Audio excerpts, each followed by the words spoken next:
Hey there guys, welcome back to the channel. Today we are going to be reviewing chapters 1 through 5 of SOULTIDE. We're just going to be reviewing what happened to them. We might discuss it a little bit. Feel free to comment your ideas as to what you think might happen in the upcoming chapters. We're going to go through the chapters one at a time. Not going to reread them all, don't worry. Just going to summarize what happened. I might miss some parts. So it's always a good idea to go back and re-listen to the chapters. So, with that said, let's get right into it. Chapter 1. Grian returns to Hermitcraft from Double Life and has a little chat with Mumbo. The two then head to Grian's starter base at spawn, and when they land, Mumbo crashes into Grian. This is when we learn that Mumbo is now part Elytrian. Just before heading to bed, Scar looks as though he wants to tell Grian something. But Grian decides that it can wait until morning. In Chapter 2, Grian goes to look for Azuma, who then gets in contact with Doc about a meeting with Grian and Mumbo. When Doc logs on, the three of them meet up at Doc's starter base. Doc makes a few quick observations before deciding that Mumbo will need a new verb, because his current one doesn't have the correct settings on it anymore. Then, Grian and Mumbo take phantom damage, which sends Grian into a bit of a panic. Shortly after, Mumbo asks Grian to check his hearts, and that's when he discovers he's on hardcore mode. Chapter 3, Grian finally puts the pieces together that he and Scar are still linked, and Mumbo has been added to the link. This is also when we learn that everyone else is still linked.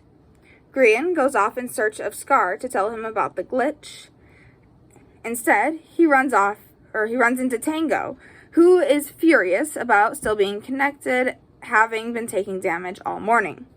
Azuma shows up to save Grian from being killed by an angry Tango tech, just before he dies to fall damage from his soulmate.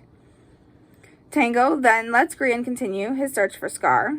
He eventually finds Scar at his mega base and discovers that Scar knew about the glitch already. After informing Scar that Mumbo has been added to their link, the two head back to spawn. In Chapter 4, Grian, Scar, and Mumbo discuss what could have caused the glitch and how they can figure it out. Scar casually drops the fact that he is naturally bloodthirsty. We get a look at the Empire side of things. Jimmy returns to Empires and goes mining. When he exits the cave, he is confronted by Scott and Jem, both very exasperated. Jimmy finally learns that he and Tango, as well as the other soulmates, are still connected. The three of them go to talk to Pix about the glitch, and when Pix mentions the Watchers, Jimmy freaks out and logs out of Empires. Finally, in Chapter 5, Grian, Scar, Mumbo, Wells, and Cub all head over to the Double Life server to run some tests on the code. When Jimmy shows up at spawn, having been curious about what kind of tests Grian was doing, Scar jumps at the idea of trying to help pin down the glitch by hitting Jimmy with an axe, so Grian can observe the code when someone gets hurt on one server when their soulmate is on another. This is when Grian discovers that the mod isn't even active anymore, and what they're dealing with is magic.